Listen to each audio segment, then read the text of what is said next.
You guys, yeah. Oh yeah. Yeah, she's leaking. You guys see that? Right there. Ah, that's too bad. Well, I guess we're splitting this diff. We're not doing that today though. I'm out here looking to see, is it still dripping? If it's still dripping, then yeah, we got to replace it. Oh well, let's go to the shop and do some work. The Dodge there, she needs some more work. Drove it all winter, never put a wrench on it, never had any issues. Started in 40 below, not plugged in, believe it or not. And she's been a good truck, but yeah. So to do that axle seal is on the inside. They're not outer. So that involves splitting the diff, pulling out the planetary, and yeah, it's a lot of work. Well, I figure if I start now, I'll get it done in, a few days, a week. But I got to start now. If not, if that doesn't work out, friends, we'll just take the Ferd. The Ferd did it last time, she can do it again. Anyhow, I'm going to go get set up in the shop. And I got to get reacquainted with the Mccullough. And I know where I left off, so let's see if we can get that done today. I'll meet you guys at the bench. Okay, guys, it's good to be back at the porting bench. And let's make some progress on this Super Pro 80 from Mccullough. This has been an itch that I've wanted to scratch for years. So now that I have my pipe built and, more or less I know what direction I'm going with this saw, what am I going to do next? Well, first thing we're going to do, if I have the right wrench, and I do, is I'm going to take the top handle off. And again, friends, this saw is a basket case. I bought it in a box. So we're going to rob parts off Buchan's 850 and make a nice saw. This thing may look like an 850 and it may look like a Super Pro 80. I like the black and yellow personally, but we'll see. You can always ask Buchan what he wants, because this saw is going to him. What I'll probably do, friends, is I want to get this thing ready for bucket stock, and then it can make the journey to bucket stock. What else do we got here? Oh yeah, there's 2 screws on the top. I'd like to get this thing ready. I'll do some work with it, make sure it's reliable. I'll bring it to bucket stock, let Buchan try her, and then if he has any notes for me or anything he wants done, well, I'll just bring it home with me back to good old Canada. And if it's good to go, I'll send it to him. If there's issues or something we can do better, then I'll do that, and then I'll mail it to him. This rear handle is not fun to get off. It's you got to kind of pry it out. I don't remember how I used to do this. And there's a bolt. There's a bolt on the top that holds it in. Okay, it's like this. There's a bolt here, and then it goes up. Well, the oil pump shaft is on this side, and the clutch is on this side. So basically, you end up not being able to pull this out. Let's see if we can get the screws out. Okay, screws are out. I wonder if I can do this. No, that's not going to work. Again, friends, these are my least favorite saws to work on. They're difficult, and you can't get parts for them. You can, but it's hard. Some people were sending me links to parts for this saw, but it's like the price of parts, friends, is just astronomical. But it is what it is, right? Supply and demand. And hey, I don't begrudge anybody. If you can get hundreds of dollars for a piston and people are paying that, all the more power to you. But anyways, friends, so what we're doing here today is I have my rotating assembly. Now, I made a little bit of a mistake, and I don't know if I could have done this differently, but when I was dropping the cylinder, and again, friends, I machined a substantial amount off the cylinder. I cut a pop-up, just a small pop-up. It's nothing huge, okay? But this thing had ridiculously loose squish when it started out, and now it's tight, you know, like 20 thou tight. Hopefully that works out. I have the wrong socket here, friends. Just had to grab a 5/16. Again, these bolt together from the bottom through the oil reservoir. So remember that. If you have a Mccullough that smokes like your, you know, 16-to-1 mix, 30-to-1, whatever. If you have a Mccullough that smokes, you're leaking through these bolts. I'll show you guys that into the bottom end. It's sucking the oil out of here. And it'll run fine because as long as you're pulling oil into here, there's no air leak, right? But you actually have an air leak of sorts into the oil reservoir. There we go. These bolts right here, okay? These ones here, you'll pull oil through there into the bottom end. Okay, so what I need to do today, and I'm lucky, I left just enough. Oh, that might work, friends, but I don't know. I need to recut. I'll just bring you guys in so you can see. Okay, so you look at the factory bottom end, there's grooves here. These hold the bearings in place. And there's grooves here. Okay, and basically what this saw has, these look like wrist pin circlips. Okay, and they go around the bearings. And they hold, this one here floats, okay? This one here is pressed on like normal saws, okay? So basically, this thing here holds the saw centered, okay? And you guys can see right here, I've already machined out a good amount of material out of this bottom end in the attempt to have this thing not hit. But anyways, I need to remachine these back in. I've never put one together without them, but my assumption is if you don't, that it will move. Now, look friends, I left just a hair. Okay. So I think what I'm going to do is, I don't know what I'm going to cut these with. I have some cutoff wheels for my Fordham that I may end up using. These ones are still there. I just got to deepen them. But I think what I'll do is I'll take my caliper and I will go in to here and I will zero it. Okay, and we'll take this and I'll go. This will give me a way to eyeball it.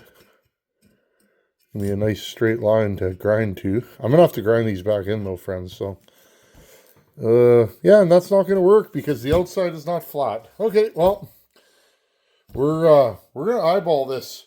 My original thought was to use a cutoff wheel and just at least mock it up so that it's cut in and then finish it with this thing. This thing's razor sharp. Hold on, let's see, what size is this? How much? See, if I cut it in with this, it's gonna be big enough that it'll move. So okay, friends, I'm gonna think about this. Think twice, cut twice and think once, or think twice and cut once. Whatever that saying is. That's what I'm going to do here. Give me a moment to ponder. Okay, guys, well, I'm going to give her a go with this thing. Okay. Wish me luck.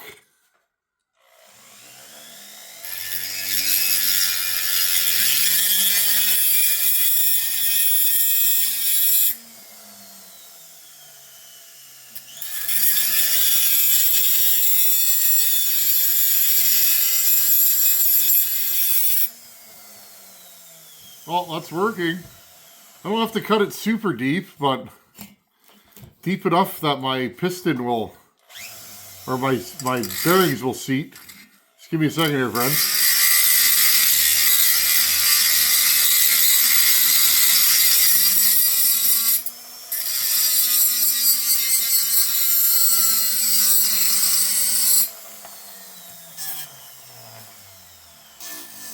Now the other problem is we got to stay out of these bolt holes, okay? So we'll see. I'm going to do the best I can. Bucket and I have been talking about this for years. And we're just going to do it, right? This is what we do. We just have fun and sometimes things work.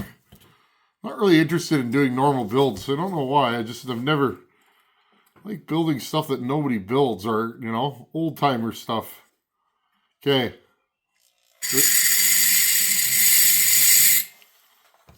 Okay, I just cut both sides of this groove. I think what I need to do, friends, I need to get a piece of steel and grind this thing down. What do I have here? Something. I gotta find something. I'm gonna make the radius of this smaller because this is working. Then I can just go in and touch it up, unless this works the way it is. Just looking here. Oh, it's fitting right into that groove I just cut. Okay, give me a second here, friends. And then we could center everything, and then I can do some mods to my piston. A little redneck ingenuity. So here's what I did, guys. I ground on a piece of steel pipe until, look, it fits perfectly in the groove that's already there, okay? So now, because I have a groove here and a groove there, where is that groove? I should be able to grind this without hurting anything. Just gonna grab my magnifier here. Okay, I got my like 10 times magnifier on, just easier to see. I'm also getting blind, friends, but we've talked about that a few times.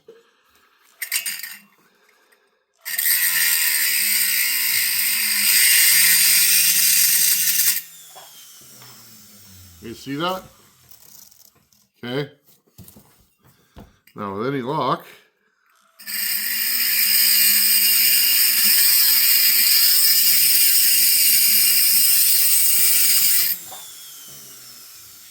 oh, this is working. Okay, just a little bit more.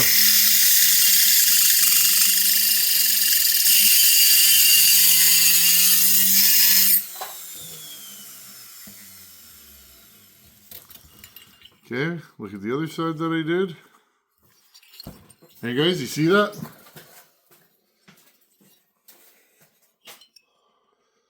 One cut. Friends, when the time comes that I get into my bigger shop, I'm definitely buying a milling machine, but, and look at that, it holds. Okay, I'll see if you guys run in here. Let's put these rings. Let's see, where are we aimed at here? I'll aim you there. Let's put these rings.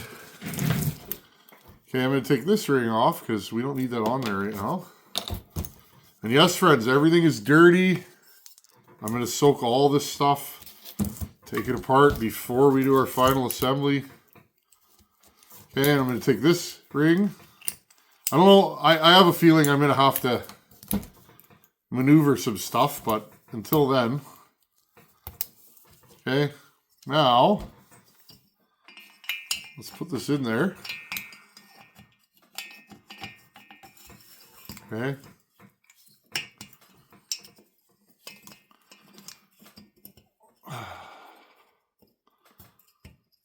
I don't know if this, well, let's find out. Put this back together. Now, I'm not sure. I have a feeling, you can see there's a little gap there. Okay, we don't want that. So I have a feeling the ring, again, the reason why these things take so darn long, friends, is right here. Okay, let's take this ring back off.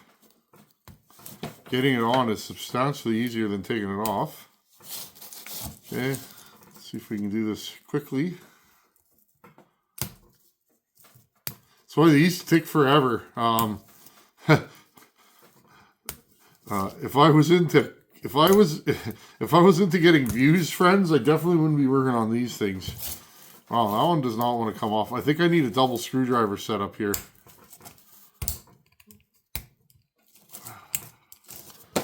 Okay, I'll get them off and we'll lay it back down. But I think, friends, I'm going to have to go in there and machine that out. Okay, guys, there she be. I was misjudging. Actually, let's put another screw in there just for fun. The other one's on the bench. We'll put 3 in there for now, but I was misjudging the ring. It actually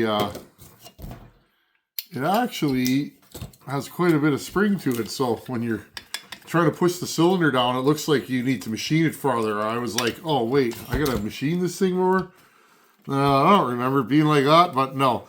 Okay, friends, I got all the screws in right now, or 3 of them, and they're reefed down nice and tight. Okay, right here. And look, okay, this is number 1, friends. If you're doing a Mccullough and you're gonna drop the cylinder, after you're done, whatever you want to do to machine that pocket, okay, calculate your clearances. Make sure that the crank spins freely. That Super Pro 70 I did, it took me a lot longer to machine the pockets, but what ended up happening is I had just I was going to say a word that I don't say on the channel, but I had a horrible time, friends. I kept reefing it down, and then it would get. You could feel the tension. This is spinning nice and freely. I do have a piston in there going around, so nothing's hitting the bottom end. So I think we're gonna call this good enough now, since we have this thing all ready to rock and roll. I'm gonna take this. Oh no, he's scratching the piston. Yeah, that's right. Okay, and I'm gonna go there.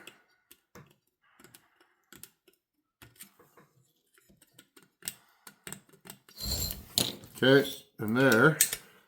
This is something I'm going to make sure I do, because I didn't do this to Buckets 850. The reason why that blew up, friends, was the plating came off the bottom. Okay, I made links to the video if I remember. I literally tore that down on video for everybody to see. Caught a lot of flack for blowing up that saw. The Mccullough Pierce came out. Friends, it's widely known. Talk to those who know about such things. The thing that killed Mccullough was their bad plating. Nothing more, nothing less. And when they got bought out, their plating was what suffered. That's what killed Mccullough, I think. A lot of other people think that too. Okay, let's see if we got a good enough line. One more hole here. Now we can start getting ready to put this thing back together. Okay, did we get a sufficient set of scratches on there? Yeah, I see them here and there. So we should be, yeah. Okay, friends, so what I want to do, and again, you don't have to do that with it bolted together. You can literally just drop this in here. Now, there's one nice thing about these. Okay, you can drop this in here. And again, this feels exactly the same, bolted or unbolted. That's how I know. Okay. All I'm doing is spinning it so the piston stops moving. It's at top dead center. You can also tell because your lobes on your crank are centered. That is top dead center. Also, your timing key is facing straight up. That is top dead center. Okay. Once again, we're going to do a little scratchy here. It's not going to hurt anything. Don't worry about it. Okay. I'm going to do top and bottom. These Macs are funny, friends. Look how much that piston rotates. Okay, these things are super loose. They're kind of like a race car when you fire them up. Okay, so now I have a set of marks here for my exhaust port. Okay. I want to drill 2 holes, one there and one here. Okay, in the piston, and that will oil the cylinder. When the piston comes down, oil is underneath and there's pressure under there. A little bit of oil and fuel will come through the hole and it will oil the sides of the exhaust port, keeping them cool. Okay, that is the idea. I didn't do that on the 850 and it's haunted me ever since, because I think if I did that, maybe that saw would have lived. Maybe it wouldn't have, but anyhow, okay, take a look at that. Again, we can measure because we have the capabilities. Okay, let's see what we got here. 243 thou, and about the same on this side. So we'll go 120 thousandths, which is dead center. Then we don't got to worry about it bleeding. 120 right there. Wow, I got it. Okay, right here. I'm going to go like this. Okay. And like this. Now I'll take this, and doesn't really matter how far. Right about there, and I'll go like this. Okay, there's my center. Fun fact, friends, my home light builds, that's the secret. I never gave the secret for years. That's the secret why they don't blow up. I drill holes in the piston. Lots of holes. Nothing new, that's old dirt bike stuff. Okay, I'm going to drill my holes and I'll show you guys. Something like that. Okay.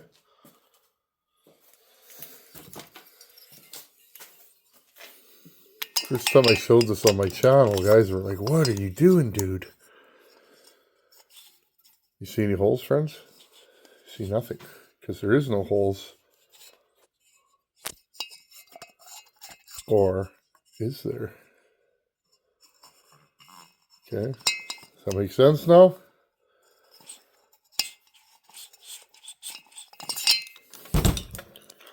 Okay, and I use the smallest drill bit I can find, and then I chamfer it with the next size up. Okay, right there. You can see that? Okay. I'm happy. We have progress. I will finish this cylinder. When I finish, I just gotta chamfer it, polish the exhaust port, and yeah, clean it in the sink, and then we can glue this thing back together, and then we can start fishing through our parts boxes and pick the best parts out and make this thing into a power saw. I'm excited. It's nice, like, friends, what's up, 802? I've been thinking of this for quite a while. How am I going to cut those grooves? Thinking about it was way worse than doing it. So, it's one of the reasons why I hate procrastinating, because thinking about things is way worse than doing them. But anyhow, friends. Oh, and if you emailed me about Caleb's power saw, I got quite a few. I'll get back with you. Don't worry. I'll get there. Anyhow, friends, thanks for watching. Take her easy. And I'm excited for the possibility of another Mccullough running. Later.